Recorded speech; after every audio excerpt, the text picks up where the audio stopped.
लगी में दिल गया, दिल लगाने का नतीजा मिल गया।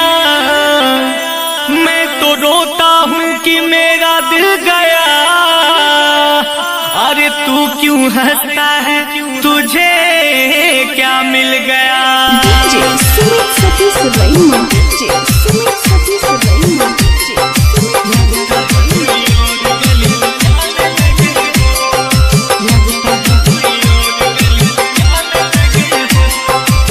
SK Music Recording Studio, मुझसे ऐसे नजरें चुराने लगे हो, मुझसे ऐसे नजरें चुराने लगे हो, लगता है कोई और गली जाने लगे हो।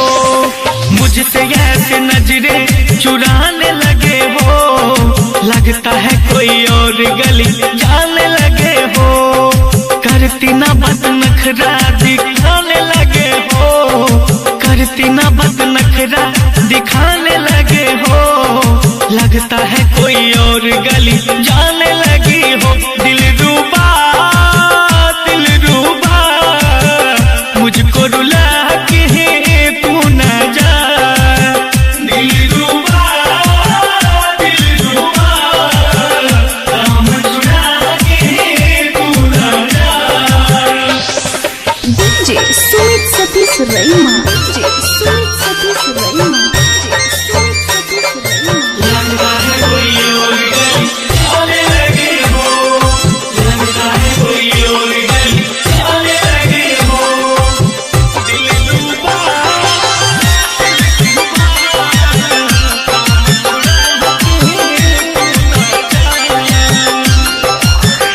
हाँ, वो चाहत वो मोहब्बत आँखों में वो प्यार नहीं, दौलत को ही सब कुछ माना, अब तू वो मेरा प्यार नहीं।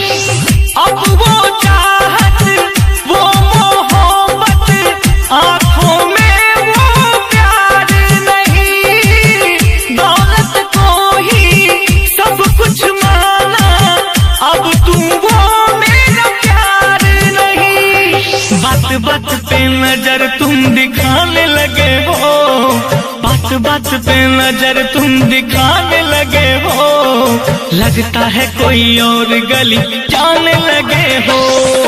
करती ना बात नखरा दिखाने लगी हो, करती ना बात नखरा दिखाने लगी हो, लगता है कोई और गली जाने लगी हो।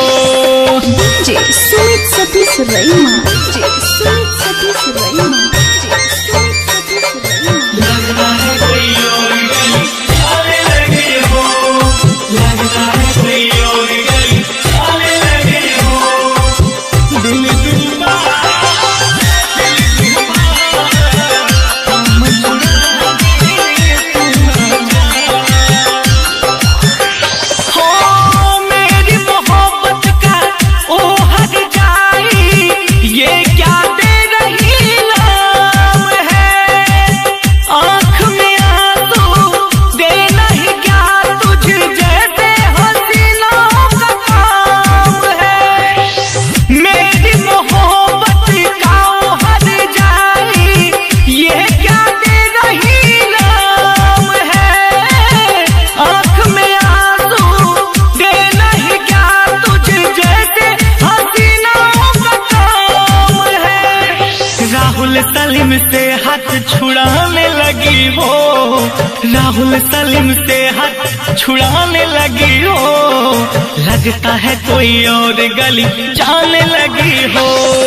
करती ना बात नखरा दिखाने लगी हो, करती ना बात नखरा दिखाने लगी हो, लगता है कोई और गली जाने लगी हो। दिल रूबा नजर चुरा के तू न जा, दिल रूबा